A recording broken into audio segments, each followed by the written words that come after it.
السلام علیکم، میں ڈاکٹر محمد فرجاد آپ سے مخاطب ہوں۔ اس وقت میں موجود ہوں غار ثور کے بالکل باہر۔ غار ثور مکہ مکرمہ کے جنوب میں واقع ایک تاریخی اور مقدس غار ہے۔ یہ غار جبل ثور میں واقع ہے۔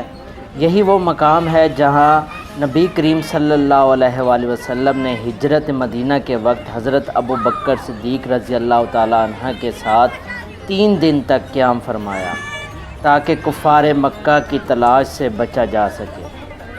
جب نبی کریم صلی اللہ علیہ وآلہ وسلم اور حضرت ابو بکر صدیق غار ثور میں موجود تھے تو اللہ تعالیٰ نے معجزانہ طور پر ایک مکڑی کا جالا اور کبوتروں کا گھونسلہ غار کے دہانے پر بنوا دیا۔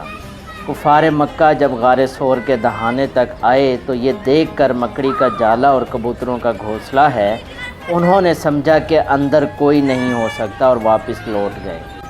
آج بھی غار ثور کو زیارت کے لیے جانا جاتا ہے اور حاجی اور زائرین اسے ایک اہم مقدس مقام سمجھتے ہیں۔ براہ مہربانی میرے فیس بک پیج کو فالو کریں تاکہ میں آپ کے لیے اس طرح کی اور بھی خوبصورت ویڈیوز لاتا رہوں۔ بہت شکریہ۔